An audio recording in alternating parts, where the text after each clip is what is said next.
Con cuidado, mosca, mosca. No se hagan daño, que ni siquiera nosotros estamos asegurados. Así que mosca. Fíjense, esta canción, ya para cerrar, dediquen solamente este último coro. No dediquen el otro, ni el primero ni el segundo. Solo el último. Buenas, ¿qué tal? ¿Cómo están todos? Reciban la más cordial bienvenida a esta nueva emisión de Ojo con los Medios. A través de la Vía Yala y desde las alturas de La Paz en Bolivia hasta el sur de la Patagonia, a través de la televisión universitaria en Río Gallegos. ¿Cómo le va, doctor? Bien, ¿usted? Bien, todo bien. Hoy La Paz parece Río Gallegos. Con frío y dicen que viene más frente frío, nevó en el Alto y bueno, lloviendo casi a las vísperas de junio, así que Aunque aquí tiempo en La Paz, loco. Aquí en La Paz nunca hay vientos como en la Patagonia, ¿no? Y estamos en una olla. Donde siempre hay vientos en Santa Cruz de la Sierra. No hay ningún Camba acá. No hay nadie de la nación Camba acá, no. ¿Qué viento acá hay en Santa Cruz? Casi todo el año. Sí, Viento, arena, calorcito. calorcito. Y cuando hace frío, frío también. Ahora Cuando está haciendo viene el mucho frío. surazo. Ahora está haciendo 8 grados en Santa 8 Cruz. grados, Sí, Santa Cruz te hizo congelás. mucho frío, más la humedad se siente. La humedad es la que mata, decían nuestros abuelos. Bueno, vamos a hablar un rato de política. ¿Qué noticias son mejores? ¿Las de la política o la de los vientos, iba a decir? La del clima. La del clima está complicado para Pachamama. Sí, el cambio climático está demostrando los estragos. Mucho conflicto climático y mucho conflicto político también. La humanidad, ¿dónde encuentra un resquicio para la armonía? Estamos tratando de descubrirlo. Tal vez un poco en la música será. Hay que dedicarse más a la música y menos a las batallas campales políticas y climáticas que tenemos que dar. Por ahí vi que había un activista y un actor haciendo algunos viajes para denunciar el tema del cambio climático, ¿no? Que ya está. Y hoy le preguntaban en una conferencia en la Casa Blanca a uno de los voceros de Trump si es verdad que el hombre está influenciando en el clima o no. Porque está el presidente de Estados Unidos con esta línea de que el cambio climático no existe. Claro. ¿Por qué? Dice que es una farsa. ¿Pero Dice por qué? ¿Por qué? no tiene argumentos. ¿Pero cuál es la lógica política de decir... Y es una lógica que tiene que ver con la usura y el negocio, es decir, poder seguir con las explotaciones petrolíferas mediante el fracking, poder seguir una industrialización sin contenido. Bueno, el canciller, el secretario de Estado Rex Tillerson era un empresario del petróleo y tenía buenos acuerdos con el gobierno ruso, por lo que fue declarado ciudadano ilustre en su momento por Vladimir Putin. Además, durante el gobierno de Obama se habían logrado paralizar un par de emprendimientos petroleros en reservas indígenas. Ahora Trump dice que los retomará. Lo mismo que en Alaska. Trump había decidido reducir hasta un 36% las emisiones que afectan... Obama, las emisiones que afectan el cambio climático hasta un 36%, Trump lo dio vuelta, exacto. Bueno, vamos a Venezuela entonces, nos tomamos esta pequeña licencia porque nuestro guión decía empiecen por Venezuela y lo hacemos con un reporte de Marco Salgado, corresponsal de Hispan TV en Caracas, la reina del Guaraíra Repano. Son días de tensión política en Venezuela y el chavismo sigue en las calles para respaldar al gobierno de Nicolás Maduro. Pero en estos días de constituyente, en estos días de diálogo, en estos días de paz, el pueblo de Caracas sale a la calle a decirle a la fiscal: ¡queremos justicia! Con la Asamblea Nacional Constituyente como bandera, se concentraron frente a la sede de la Fiscalía General y criticaron a su titular, Luisa Ortega. Le reclamaron que persiga a quienes consideran responsables de la violencia que acumula más de 50 muertos en casi 2 meses. Marcharon para respaldar al presidente Nicolás Maduro, quien encabezó este acto en el oeste de la ciudad. Hay un debate en el seno de la oposición y ojalá encuentren ellos en esta iniciativa constitucional y democrática que usted ha llamado el camino para volver al juego político y democrático y no se queden aislados y al margen de la historia como se quedaron en el 2004 y en el 2005. El espacio para la política está abierto El jefe de Estado venezolano insistió en que solo la convocatoria a una asamblea constituyente devolverá la paz a Venezuela. Un solo camino, el único, que puede devolvernos el espíritu y la voluntad de paz, el único que puede construir la unión entre los venezolanos, y ese camino está activado. El poder constituyente originario. ¿Por qué la constituyente? Porque queremos diálogo, porque queremos paz, porque queremos patria para siempre y porque no nos vamos a rendir jamás. Vamos a la batalla constituyente. Mientras tanto, la oposición no parece dispuesta a ceder terreno. Volvieron a marchar y de nuevo enfrentaron con escudos y granadas caseras a la Guardia Nacional Bolivariana, que les impidió el paso hacia el centro de Caracas. Y estas imágenes de violencia que se repiten en el este de la ciudad capital de Venezuela contrastan con lo que sucede aquí en el centro de Caracas, desde donde el gobierno insiste una y otra vez que el diálogo es la salida a la crisis en Venezuela. Marcos Salgado, Hispan TV, Caracas. Y justamente en esas imágenes de la marcha opositora que mostraba Hispan TV, Enrique Capriles Radosky, uno de los líderes de la oposición venezolana, denunció que fue atacado durante la misma. Vamos a ver cómo lo reporta la agencia francesa de prensa. Nuevamente, miles de venezolanos y fuerzas del orden se enfrentaron el lunes en Caracas, durante una marcha opositora contra el presidente Nicolás Maduro y su proyecto de asamblea constituyente. Los manifestantes intentaron llegar a la Defensoría del Pueblo en el centro de la capital, pero fueron bloqueados con bombas lacrimógenas, chorros de agua a presión y perdigones. El líder opositor Enrique Capriles denunció haber sido golpeado y robado por la Guardia Nacional.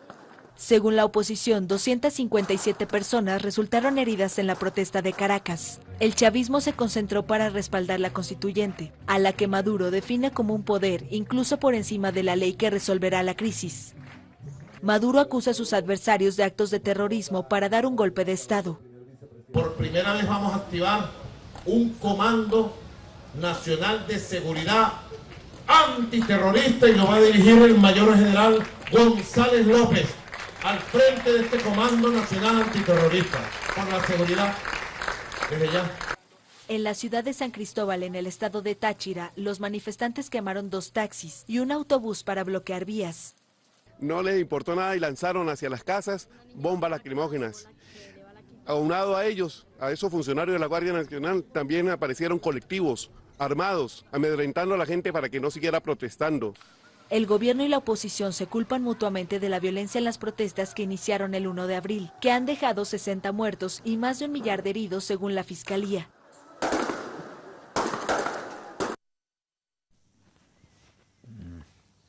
Estaba pensando sobre este pulso callejero que se da en Caracas, que lo venimos reportando hace tanto tiempo, y hoy tuvo también su escena en la ciudad de La Paz, donde salieron tanto a manifestarse en contra de Nicolás Maduro como a favor allí en la embajada. Vamos con un reporte de Telesur, Estados Unidos y la guerra no convencional.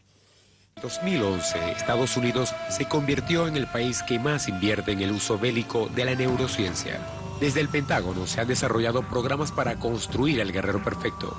La Agencia de Proyectos de Investigación Avanzada de la Defensa, DARPA, por sus siglas en inglés, busca adaptar a los soldados a los retos propuestos por situaciones adversas en el marco de la guerra urbana. A su vez, desde el DARPA se busca restringir la libertad cognitiva en aras de la seguridad nacional. Según el biotecista Jonathan Moreno, esta agencia ha invertido en las tecnologías de huellas dactilares del cerebro, utilizadas como herramientas de interrogatorio o investigación de antecedentes de terroristas en armas de pulso supuestamente no letales y otros interruptores neuronales para su despliegue en el sur del mundo o en las ciudades del mismo país americano como herramienta de control de disturbios.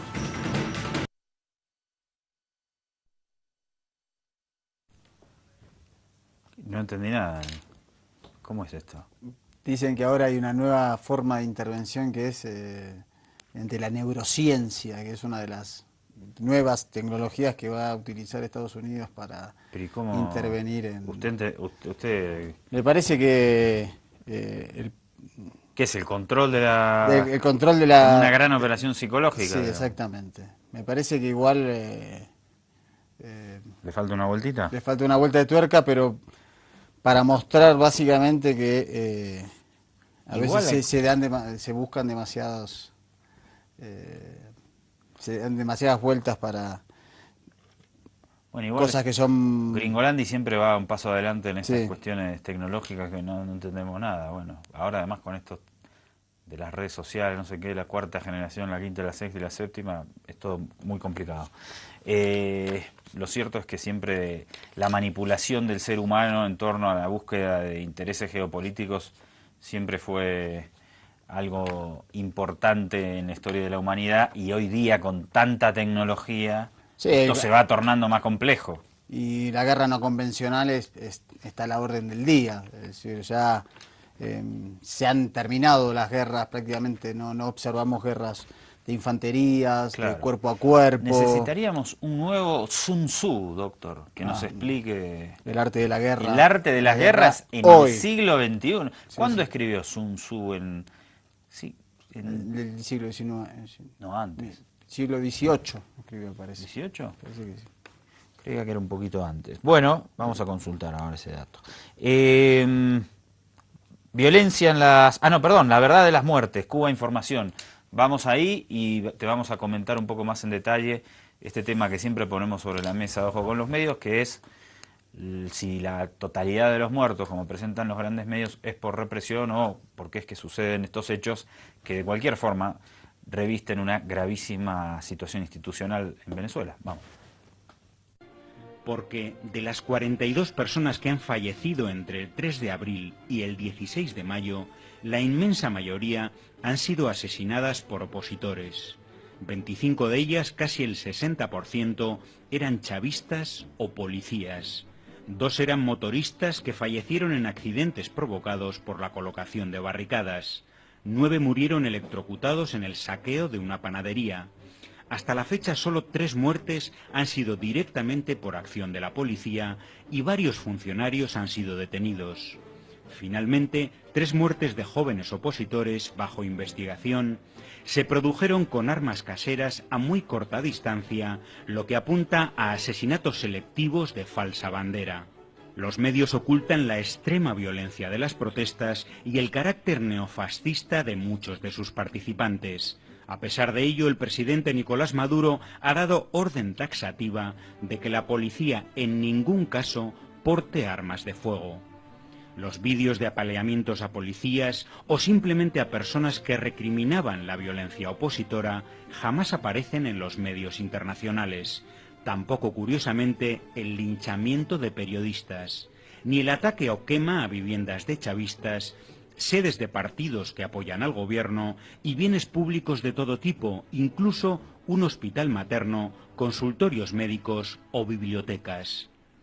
Los medios silencian que los focos de protesta se reducen única y exclusivamente a unos pocos municipios de clase media y alta del país, donde las alcaldías opositoras ponen al servicio de las protestas su policía local e incluso sus camiones de recogida de basura. En lugares como Barquisimeto han llegado a esparcir los desechos que luego son quemados en la vía pública. Existen imágenes de todos estos sucesos que no han interesado a ningún canal internacional. Los medios no informan sobre Venezuela. Su cometido es preparar a la opinión pública para que ésta justifique o al menos se quede inmóvil ante una intervención internacional en Venezuela, como en Libia. Para evitarlo es necesaria una intensa y valiente movilización solidaria preventiva y la denuncia contundente del papel de estos vulgares propagandistas de la violencia y el terror. Ahí está el reporte. Y hay un periodista que es Luigino Bracci que siempre, como está preocupado por ese tema de la tergiversación de los fallecidos, aclara a la opinión pública a qué se deben, cuáles son las razones de los fallecimientos. Acá está hablando en su último reporte de 69 muertes. por el conflicto político, lo que es un número elevadísimo. O sea, bajo ningún punto, esto lo dejamos claro, bajo ningún punto de vista se puede decir, bueno, estas eran víctimas del chavismo también, entonces esto no tiene tanta gravedad, o los hechos son confusos. La gravedad institucional por los fallecimientos en torno a las movilizaciones, en cualquier escenario, es de suma gravedad. Lo que no podemos permitir es que se utilice presentando políticamente que todo es por cuestión de represión gubernamental, porque como veía en el informe, y yo me expresé de manera inexacta hace algunos segundos, como veíamos en el informe, hay muchos de los muertos, y esto es gravísimo, que son militantes chavistas. Bueno, de lo que informa Luigino Bracci dice que 14 perecieron durante saqueos, personas fallecidas provocadas por las manifestaciones violentas. Esto no está ligado con represión gubernamental. No, sino claro, en el caos del saqueo ya sea de almacenes, de casas, etcétera, ocurrió eso. 8 durante la realización de barricadas, accidentes de tránsito provocados por barricadas y muertes relacionadas con este tema, por tratar de pasar las barricadas o por haberlas pasado. Tampoco son represión gubernamental. De disparos por cuerpos de seguridad, o sea, represión gubernamental, oficial, 7 fallecidos. O sea, el 10% de lo que aparece sindicado. El 10% es producto de la represión de fuerzas de seguridad. Es desagradable cuantificar esto, pero hay que hacerlo, porque una cosa es que mueran el 100% de las víctimas fatales, más allá de cuánto sea el número, por represión oficial, y otra cosa es que sea el 10% y que el otro 90% sea en distintos hechos. Por los 7 fallecidos por los cuerpos de seguridad, o asesinados si querés, hay 23 efectivos detenidos o solicitados, 14 de la Guardia Nacional, etc.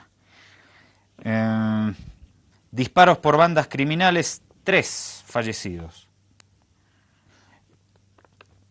Eso implica personas que murieron producto de personas que estaban en marchas opositoras y dispararon a otros.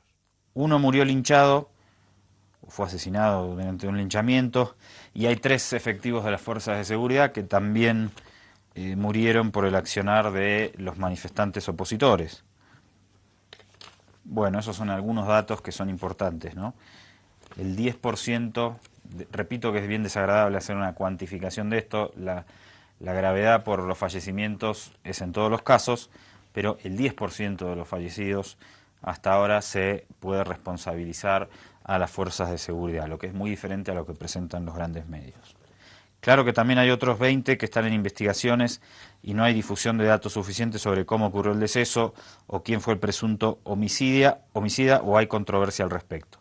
Por lo que podríamos entender que entre estos 20 puede haber algunos que sean víctimas de la represión oficial. Que no queda claro en las circunstancias en las cuales murieron, entonces no se puede atribuir digamos, su fallecimiento a represión oficial o accionar de grupos violentos de la oposición, y muchos o incluso muchos, yo creo que también que ha ocurrido que también en el medio de la crisis política y de la tensión, quizás en temas de violencia social, y estaban cercanos a zonas de movilización, entonces eso queda quizás muy confuso. En cualquier caso, la situación es muy grave porque es un altísimo número de fallecidos en torno a un conflicto político-social. Exactamente. Nota de Telesur. La gente en este marco, muy mayoritariamente, quiere un diálogo. La mayoría de los venezolanos quiere paz. En concreto, 8 de cada 10, según esta encuesta de Interlaces. Es la misma cifra que apoya el diálogo y una salida política y pacífica al conflicto que vive el país desde hace ya 2 meses.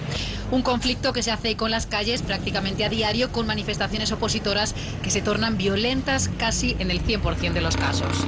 En estas etapas de caotización y neurotización colectivas es mucho más fácil cambiar las ideas. La sociedad entra en una especie de shock y puedes limpiar la mente del ciudadano y colocar nuevas interpretaciones, nuevos valores, nuevas perspectivas. Esa sería la estrategia psicológica de este conflicto que muchos analistas han denominado ya como guerra de cuarta generación o guerra no convencional. El objetivo sería provocar desestabilización en el país para propiciar un cambio de gobierno y la intervención extranjera. Una de las cosas que hay que entender es que el plan insurreccional, la dirección estratégica del plan insurreccional no está en Venezuela. La oposición venezolana, sus dirigentes más importantes, actúan como peones de una estrategia que está fuera de nuestras fronteras, especialmente en los Estados Unidos y en Colombia. Estos son los dos factores que realmente están decidiendo el comportamiento, la estrategia, las decisiones de la oposición venezolana. Mientras, en la calle, los venezolanos se enfrentan una semana decisiva. Este miércoles 31 de mayo y jueves 1 de junio serán las inscripciones de los candidatos para la Asamblea Nacional Constituyente a través de la página web del CNE. Seguir en el diálogo, que es lo que más nosotros queremos para que no siga pasando más nada, para que, cónchale, todos los venezolanos estemos tranquilos, ¿verdad?, en base a lo que está pasando. Y bueno, la paz, ante todo la paz. Yo quiero un país de paz, pero un país donde podamos aportar todos. Eso es lo que yo quiero, donde todos de verdad seamos tomados en cuenta. Los deseos de paz de la Asamblea Nacional Constituyente y de quienes la apoyan contrastan con los episodios de violencia y linchamiento que están sufriendo los actores chavistas por parte de la oposición. El caso más reciente fue el asesinato de este guardia nacional este fin de semana en el estado Lara. Se trata de Dani José Subero. Se encontraba en el funeral de Manuel Sosa, una de las últimas víctimas de las marchas opositoras, cuando le identificaron como chavista y le golpearon hasta la muerte. Ha habido una alarmante impunidad por parte del Ministerio Público, ¿no? Ha permitido que pueda seguirse en una situación de violación de derechos humanos, porque al no garantizar como órgano del Estado la justicia, tú generas un ambiente en el que, bueno, cualquiera puede cometer violaciones, actos terroristas y no va a pasar nada. Las elecciones para la Asamblea Nacional Constituyente elegirán a 545 constituyentistas. Serán 364 a nivel territorial, 8 representantes indígenas y 173 representantes sectoriales. Esther Yáñez, Caracas, Venezuela, Telesur. Bueno, después de tantos años de aplicar una estrategia del odio contra la sociedad venezolana, instrumentado o planificado desde Washington e instrumentado por la derecha y por la oligarquía venezolana, parece que les está rindiendo sus frutos. El caso significativo que escuchábamos de un funcionario que va al velorio de una persona que falleció o que fue víctima de la violencia social que está sucediendo en Venezuela, y él mismo es identificado en el velorio, además, fue a rendirle homenaje, es identificado como chavista y es linchado. Esa es la moción del odio, ¿eh? Sí, como el caso también que mostrábamos en emisiones anteriores de un joven que fue quemado vivo porque también decían que era chavista. Claro, pero no voy a estar lejísimo de justificar eso, pero podríamos decir que eso se dio en el marco de una movilización social, ¿no? Que los ánimos están crispados, no sé. No es un intento de justificar nada, es un acto demencial. Vimos la foto de el joven prendiéndole fuego a un ser humano, porque era chavista. Pero esto llega al nivel de que fue a homenajear a la víctima y termina siendo linchado, sí. Linchado en el mismo lugar. En fin. Hay mucha... Sí. Complicado. Hacemos un cortecito con musicoterapia y ya regresamos.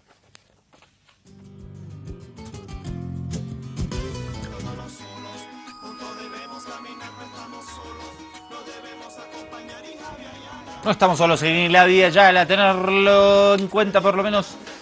En este rato estamos juntos ustedes y nosotros a través de nuestras cajas bobas, y gracias a las cámaras que están ahí, a los compañeros que están del otro lado en la parte técnica, hay un montón de gente que trabaja para hacer esto que es la televisión, que es un lío, ¿no? La radio es más fácil. La radio, sí, y más imaginación, ¿no? Sí, acá nos ven y mucha gente se desilusiona. Claro, por lo menos dicen, a ver cómo serán. Si fuera que solo nos escuchan. Vamos, poné la pantalla en negro, Will, y Seguimos el programa, un segundo, ahí está. Seguimos así, haciendo ojo con los medios. Nos va a ir mejor. Sí, claro, claro. Bueno, ¿vamos a hablar de Brasil? La Vamos. derecha cuando llega al poder no la tiene fácil tampoco. Hay problemas para la izquierda por el desgaste de tantos años y la derecha cuando llega también tiene problemas. Tiene muchos problemas y en este caso el presidente interino del Brasil, usurpador Michel Temer, va a ser interrogado, lo permitió la Corte Suprema de Justicia, y en este caso también el senador Aécio Neves, que es uno de los socios del Partido Socialdemócrata de Brasil, que es uno de los socios de ¿Tiene el PMDB. socios todavía? Sí, sí, todavía tiene. Se está debatiendo. Tuvo renuncias, hay sectores del propio partido que piden que se vaya, que es insostenible la situación.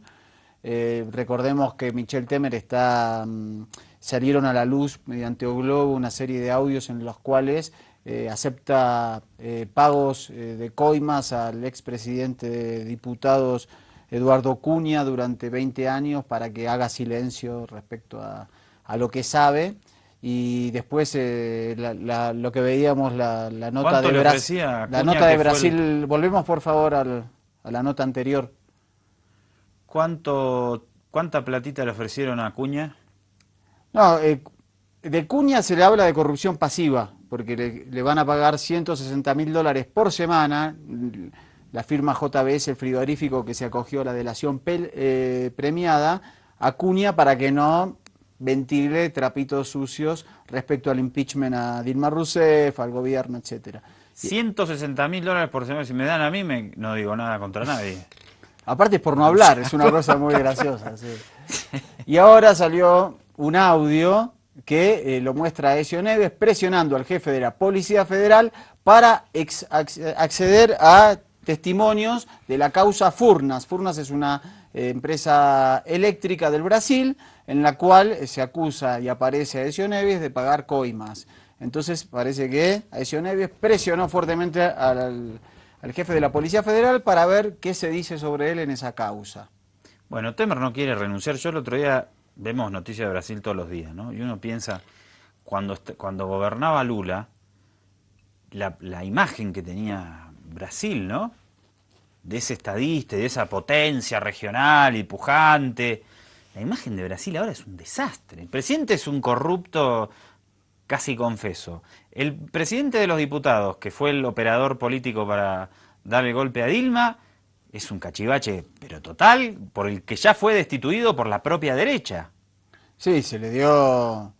Recordemos, y el propio presidente Temer afirmó a la televisión Bandeirantes que en realidad la acusación y el juicio político que se terminó consumando contra la presidenta Dilma Rousseff fue una venganza, porque él dijo, si a mí el Partido de los Trabajadores no allana el camino para que me juzguen por enriquecimiento ilícito, por prevaricato y por otro abuso de funciones públicas, yo no doy marcha hacia adelante para el juicio político, y el PT Dilma dijo, bueno, no. Y la imagen internacional de Brasil queda destruida con todo este contexto. Claro, aparte Lula... La institucionalidad del país es un...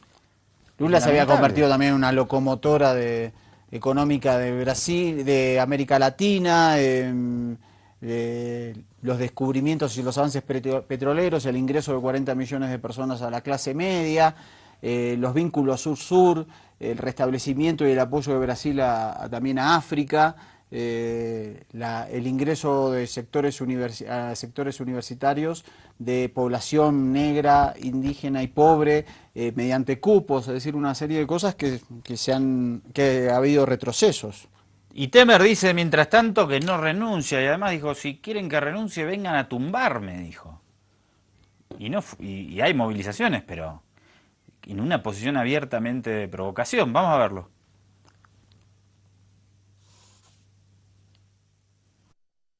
El presidente de facto de Brasil, Michel Temer, reiteró que no abandonará el cargo pese a las masivas protestas registradas en el país amazónico, en las cuales miles de brasileños exigen su renuncia. Por medio de un artículo publicado en el diario Folha de Sao Paulo, Temer afirmó que Brasil no paró y no parará, a pesar de las huelgas e incidentes ocurridos en las últimas semanas para pedir su dimisión. Como he dicho, Brasil no paró y no parará, pese a la crisis política por la cual, reconozco, estamos pasando, aseguró Temer en su artículo El camino es el desarrollo. En su texto, el presidente de facto criticó a los protestantes que desprecian la democracia y destacó la labor desempeñada en el Congreso para aprobar 7 medidas provisionales que dieron continuidad a la votación de la modernización de las leyes laborales. Vamos a perseverar en esta travesía. No me desviaré de entregar a mi sucesor en 2019 un país en condiciones mucho mejor de las que la recibí. De esta forma, Temer refuerza su mensaje de que no renunciará, aunque la Corte Suprema haya abierto una investigación en su contra por supuesta corrupción pasiva, obstrucción a la justicia y asociación ilícita, con base en el testimonio de ejecutivos del grupo JBS en el marco de un acuerdo de colaboración judicial. Y vamos a ver este informe de Cuba Información vinculado a el trabajo sucio que hizo Temer para los sectores concentrados de la economía y cómo hace una comparación con otros gobiernos de derecha en la región. Mucho ha cambiado el formato de los golpes de Estado en América Latina. Ahora el poder judicial, el empresarial y el mediático se reparten las funciones de acoso y derribo a los gobiernos incómodos.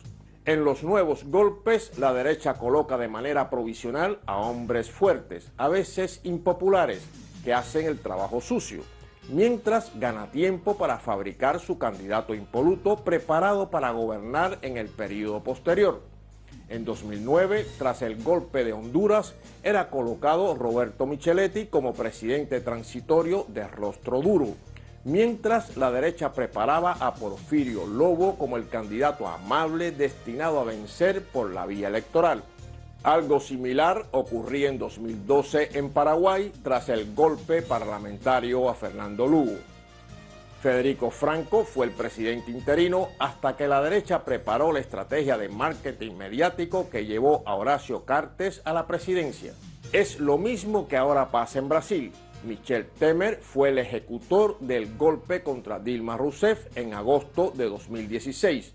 Sin necesidad de acudir a las urnas, llevó a cabo en tiempo récord el trabajo sucio de las medidas económicas neoliberales, privatizaciones y recortes a gran escala a una enorme velocidad. Pero su implicación cada día más incontestable en la corrupción y una popularidad inferior al 10% han llevado a la derecha política, económica y mediática de Brasil a tomar una sabia decisión: abandonarlo. El emporio comunicacional O Globo, verdadero autor del golpe a Dilma Rousseff y quien colocó en la presidencia a Temer, es ahora el encargado de sacarlo de escena para colocar en breve un candidato resplandeciente preparado para el marketing electoral que haga frente a quien sigue siendo el gran favorito en todas las encuestas, el expresidente Lula. Así actúan los medios que en América Latina, como en ningún otro lugar del mundo, son el verdadero poder político y el mayor depredador de la democracia. Hasta... Bueno, ahí está nuestro compañero de Cuba Información. Interesante lo que plantea la nota. Y yo pensaba, cuando veo sobre todo a Micheletti, a Franco, el paraguayo, ¿cómo? ¿Por qué uno se mete en la política, un dirigente, un líder, para trascender? Yo quiero ser presidente como que quiero trascender en la historia, ¿no? Si llego a la presidencia como Micheletti, ¿quién se acuerda ahora? ¿Quién es Micheletti? ¿Quién es Federico Franco? Para las grandes mayorías son tipos nefastos que usurparon el poder. Porque ni siquiera son como los dictadores militares que uno podría decir, bueno, no les interesa el tema tan político, ¿no? La trascendencia histórica, tal vez desde otro lugar. Pero si te metes en la batalla democrática y sos un líder político, obviamente todo líder político aspira a llegar a la presidencia.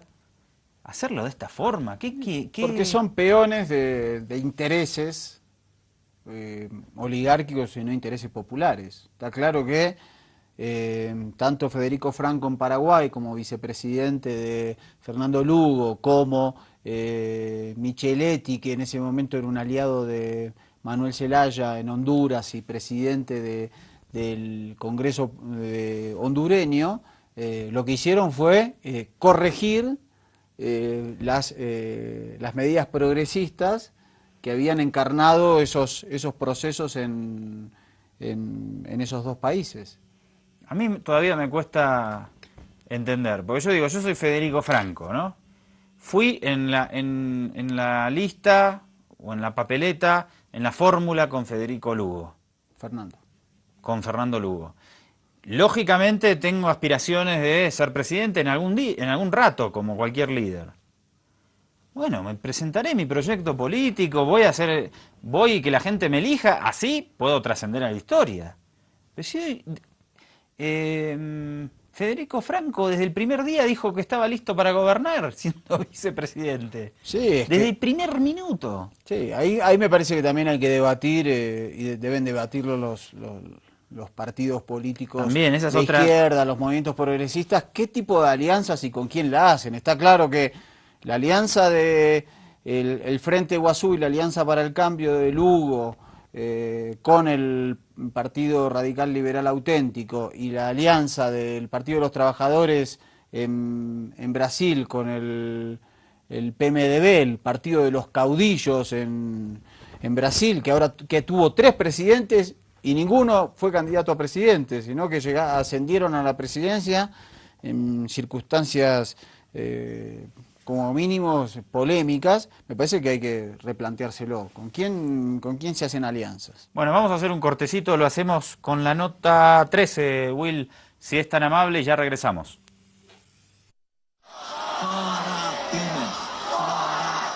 Fuera Temer ha sido el grito de guerra entonado por Caetano Veloso. El músico brasileño y exministro de Cultura de Lula da Silva ha sido el protagonista de un concierto multitudinario en la playa de Copacabana para exigir la dimisión del presidente brasileño. Al acto se han sumado otros intelectuales y artistas brasileños como el actor Wagner Moura, el rapero Mano Brown o Milton Nascimento. La manifestación congregó, según los organizadores, a más de 100.000 personas en el paseo de Copacabana bajo el lema "Diretas ya", para exigir elecciones directas de forma inmediata.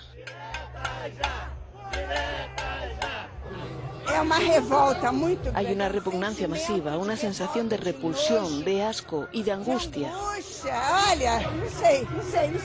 El presidente brasileño, investigado por corrupción pasiva, obstrucción a la justicia y asociación ilícita, cuenta cada vez con menos apoyos, pero insiste en que terminará su mandato.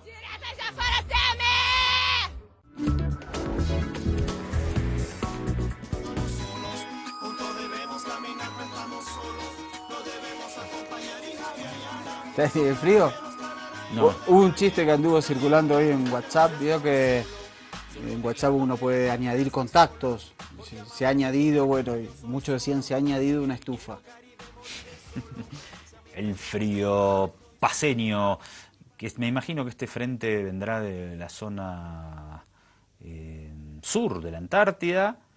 Y el Ecuador la veo difícil. Y no, estaba pensando que el frío debe ser para todo el cono sur-sur, sí, ¿no? Sí. No es solo, obviamente, no es solo para La Paz, ni mucho menos para Bolivia.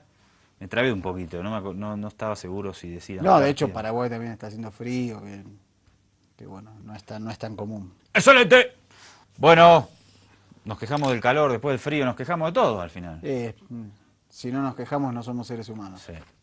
Bien. Renunció a Susana Malcorra, la canciller Gringolandis, que ejercía sus funciones en Argentina, esto dicho en el marco de la mejor buena onda, pero era una ficha gringa en el gabinete de Mauricio Macri. Renunció, no están claros los motivos. Se especula, pero no está claro. Vamos a ver un pequeño reporte. Nuestra canciller nos abandona. Chau. No del equipo, pero sí como canciller, por temas estrictamente personales. Parece que hay otros motivos. Y Odebrecht no es ajeno a esto, ¿no? Lo he hecho siempre poniendo el interés de la Argentina y los argentinos como prioridad. Que un año y muchísimo dinero del Estado en generar posibilidades y votos para ser secretaria de las Naciones Unidas. Gastó 1.309.000 pesos. El número se desprende de pasajes y viáticos. Prometiéndole cosas a cada uno de esos países para que apoyen su candidatura en el marco de situaciones que no tienen que ver con ella, sino con cuestiones de la Argentina. Cuando Macri mintió que había tenido un encuentro con Theresa May para hablar de la soberanía de las Islas Británicas, la primera que lo desmintió, al otro día lo hizo Theresa May, fue Malcorra. Dije que estoy listo para comenzar un diálogo abierto que incluya, por supuesto, el tema soberanía sobre las islas. ¿Y qué le correspondió? Ella me dijo que sí, que habría que empezar a conversar. Salieron los voceros oficiales del Foreign Office a desmentir al presidente Mauricio Macri tras el papelón internacional que realizó el presidente. Habrá querido perdonar Macri el tema de haberlo hecho jugar fuerte con Hillary Clinton. Muy criticado este tuit. La felicita a Hillary Clinton. Una pena no ver una mujer tan capaz elegida para esa importante responsabilidad. Cuando Malcorra usurpó la conducción del Mercosur, opera como un agente de la desintegración regional. ¿Quién hizo las gestiones para que Macri vaya a abrazarse con Temer? Hay un procedimiento interno, un proceso interno en Brasil, y nosotros no encontramos que en las formalidades del proceso haya ninguna razón para decir que el proceso no ha sido legal. Todo bien, todo joya y todo legal, ¿no? Y en su lugar va a ir Jorge Forí. Estaban al tanto de una denuncia de la Oficina Anticorrupción contra el flamante canciller hace unos años por tener una sociedad con Ramón Hernández. Sí, claro, sabíamos el tema, lo que creemos que fue aclarado en su momento. Bueno, bárbaro. Bueno, la verdad que a mí como cuadro político no me convence en absoluto Susana Malcorra. Fue jefa de gabinete de Ban Ki-moon, tiene una buena relación, parece ser, o tuvo una buena relación con el presidente Evo Morales. Fue también ocupó importantes cargos en IBM y en la Telefónica.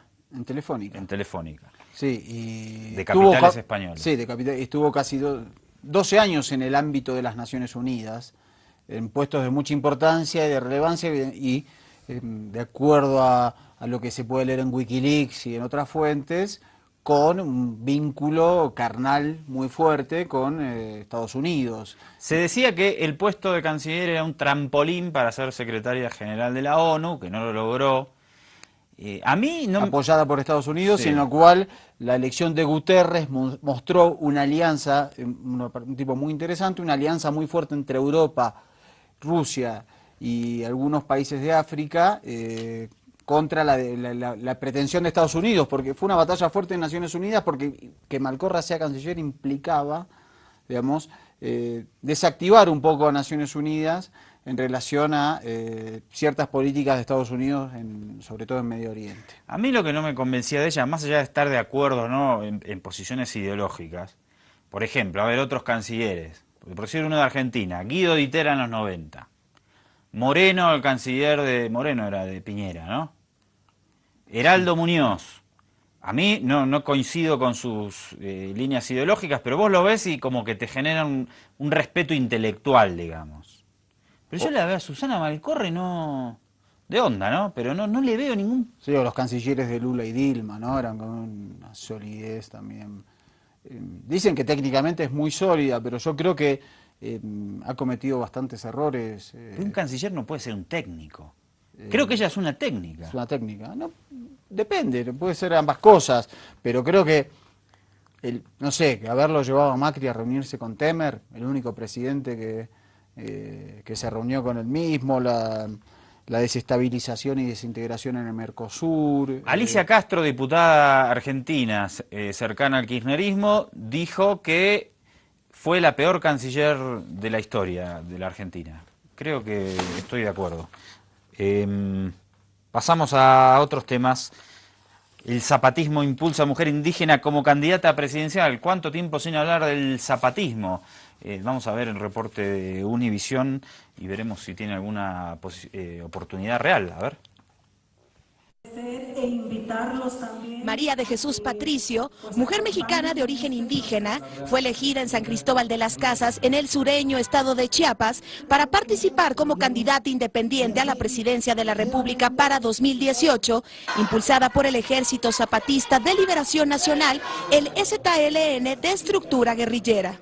Es por esa reconstitución de nuestros pueblos que han sido golpeados por años y años. Se incluyeron 58 etnias representadas en el Congreso Nacional Indígena, 848 integrantes entre delegados y concejales de todo el país. Instalaron mesas de trabajo donde se pusieron en orden las estrategias, el funcionamiento y la organización de su proyecto. Aquí estamos para continuar, seguir hasta el final de lo que hemos acordado como Congreso Nacional Indígena. El subcomandante Galeano, antes conocido como el subcomandante Marcos y líder del Ejército Zapatista, aunque no quiso dar declaraciones, estuvo presente en todo eso. El Congreso Nacional Indígena apoya la elección de su nueva vocera y posible candidata a la presidencia. Esperemos contar con ella, ¿verdad? Su apoyo y pues más que nada pues es mujer, nos comprende a todas obviamente y esperemos hacer un buen equipo, un buen trabajo.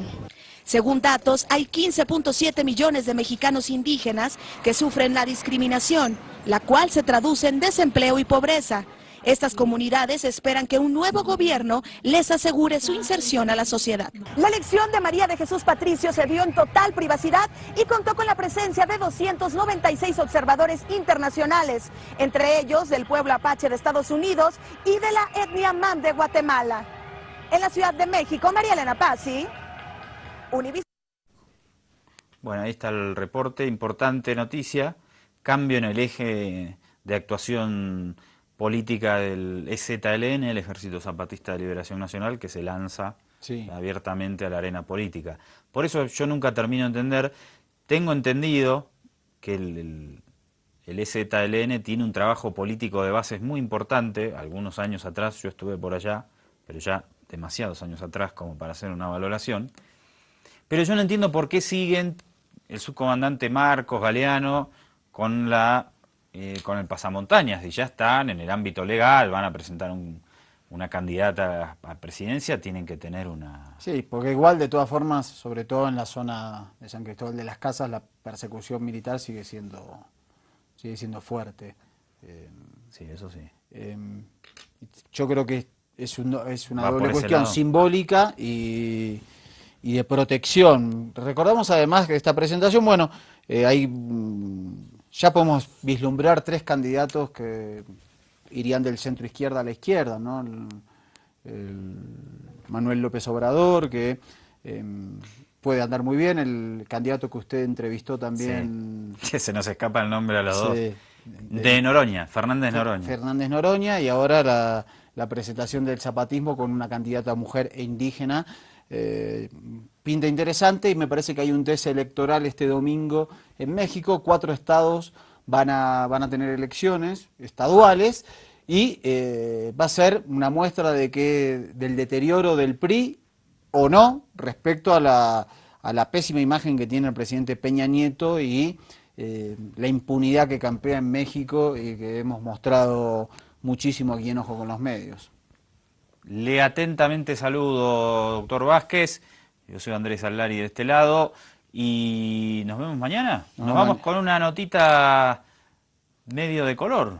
Sí. El único primer damo de las Europas, ¿eso incluye otros territorios? No, esto es Europa, es un encuentro de la OTAN que hubo y hubo las primeras damas, es decir, esta institución un poco anquilosada, me parece, posaron en una foto. Y bueno, van a ver que todas son mujeres, excepto uno. Bueno, pero si son de la OTAN, que les den, ¿no? Con todo respeto. No, pero me parece que es interesante el mensaje de la nota. De la diversidad, lo importante de la tolerancia sexual y la diversidad. Ok, hasta mañana, un abrazo. La otra cumbre en Bélgica, Gauthier de Stenay, el esposo del primer ministro de Luxemburgo, Xavier Bettel, se robó todas las miradas durante la foto oficial de las primeras damas de la cumbre de la OTAN celebrada en Bruselas. Esta histórica foto fue tomada al interior del Palacio de Licken, la residencia de la familia real belga, durante una visita guiada. Cabe recalcar que Destiny contrajo matrimonio con Xavier Bettel hace unos 2 años, luego de varios meses de relación.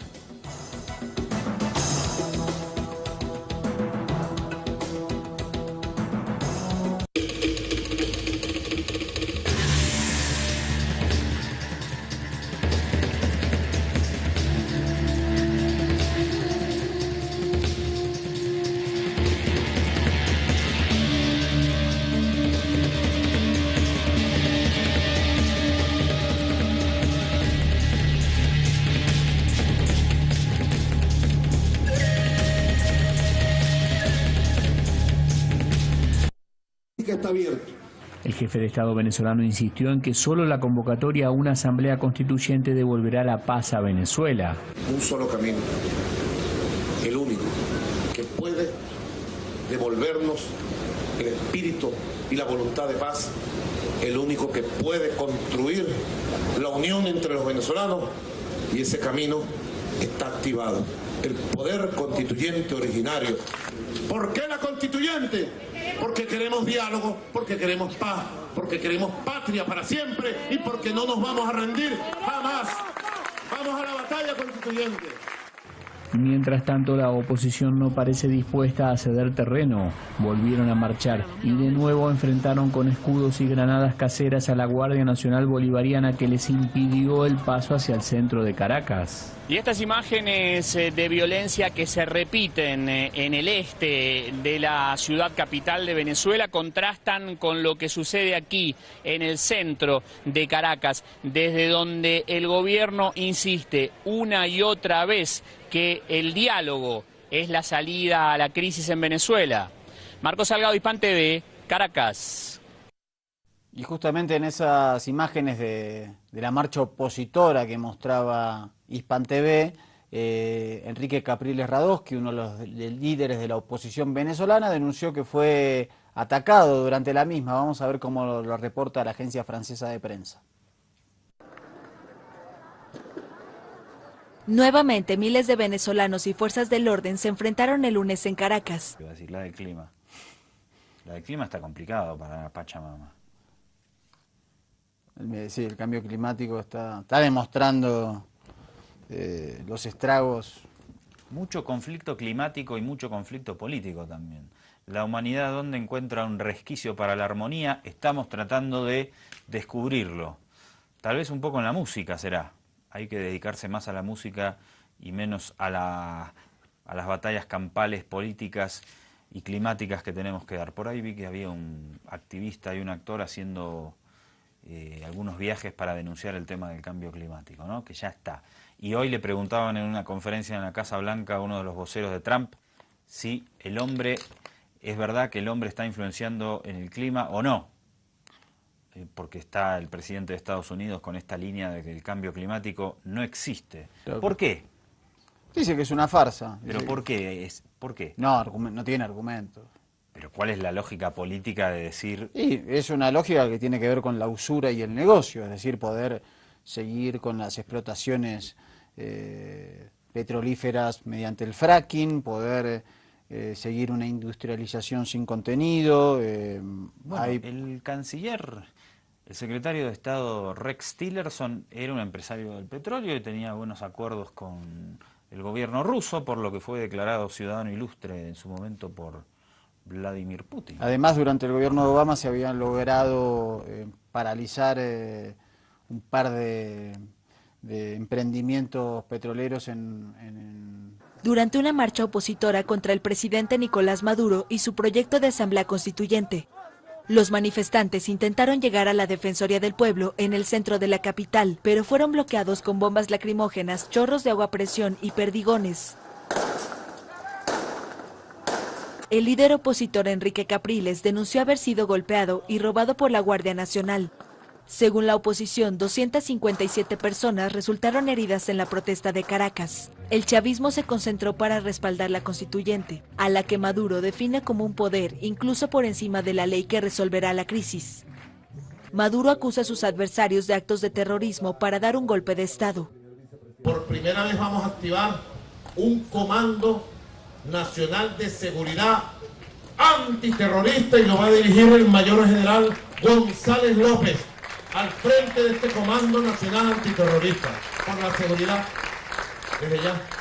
En la ciudad de San Cristóbal, en el estado de Táchira, los manifestantes quemaron 2 taxis y un autobús para bloquear vías. No les importó nada y lanzaron hacia las casas bombas lacrimógenas. Aunado a ellos, a esos funcionarios de la Guardia Nacional, también aparecieron colectivos armados, amedrentando a la gente para que no siguiera protestando. El gobierno y la oposición se culpan mutuamente de la violencia en las protestas que iniciaron el 1 de abril, que han dejado 60 muertos y más de 1 millar de heridos según la Fiscalía.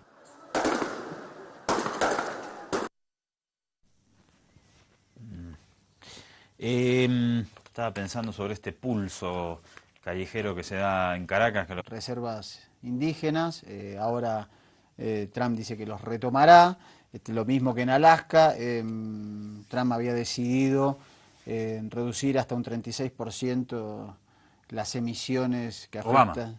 las emisiones que afectan el cambio climático hasta un 36%, Trump lo dio vuelta, exacto.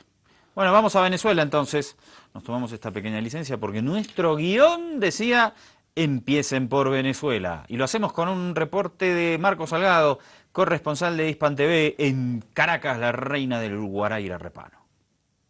Son días de tensión política en Venezuela y el chavismo sigue en las calles para respaldar al gobierno de Nicolás Maduro. Pero en estos días de constituyente, en estos días de diálogo, en estos días de paz, el pueblo de Caracas sale a la calle a decirle a la fiscal: ¡queremos justicia! Con la Asamblea Nacional Constituyente como bandera, se concentraron frente a la sede de la Fiscalía General y criticaron a su titular, Luisa Ortega. Le reclamaron que persiga a quienes consideran responsables de la violencia que acumula más de 50 muertos en casi 2 meses. Marcharon para respaldar al presidente Nicolás Maduro, quien encabezó este acto en el oeste de la ciudad. Hay un debate en el seno de la oposición y ojalá encuentren ellos en esta iniciativa constitucional y democrática que usted ha llamado el camino para volver al juego político y democrático y no se queden aislados y al margen de la historia como se quedaron en el 2004 y en el 2005. El espacio para la política. Muchas gracias, brother. Recuérdense, con cuidado, mosca, mosca. No se hagan daño, que ni siquiera nosotros estamos asegurados. Así que mosca. Fíjense, esta canción, ya para cerrar, dediquen solamente este último coro. No dediquen el otro, ni el primero ni el segundo. Solo el último. Buenas, ¿qué tal? ¿Cómo están todos? Reciban la más cordial bienvenida a esta nueva emisión de Ojo con los Medios. A través de la Vía Yala y desde las alturas de La Paz en Bolivia hasta el sur de la Patagonia, a través de la televisión universitaria en Río Gallegos. ¿Cómo le va, doctor? Bien, ¿usted? Bien, todo bien. Hoy La Paz parece Río Gallegos. Con frío y dicen que viene más frente frío, nevó en el Alto y bueno, lloviendo casi a las vísperas de junio, así que aunque aquí tiempo en La Paz, loco. Aquí en La Paz nunca hay vientos como en la Patagonia, ¿no? Y estamos en una olla. Donde siempre hay vientos en Santa Cruz de la Sierra. No hay ningún Camba acá. No hay nadie de la nación Camba acá, no. ¿Qué viento acá hay en Santa Cruz? Casi todo el año. Sí. Viento, arena. Calorcito. Y cuando hace frío, frío también. Ahora Cuando está haciendo viene mucho frío. surazo. Ahora está haciendo 8 grados en Santa Cruz. 8 grados Santa Cruz, sí, te congelás. Mucho frío, más la humedad se siente. La humedad es la que mata, decían nuestros abuelos. Bueno, vamos a hablar un rato de política. ¿Qué noticias son mejores? ¿Las de la política o la de los vientos?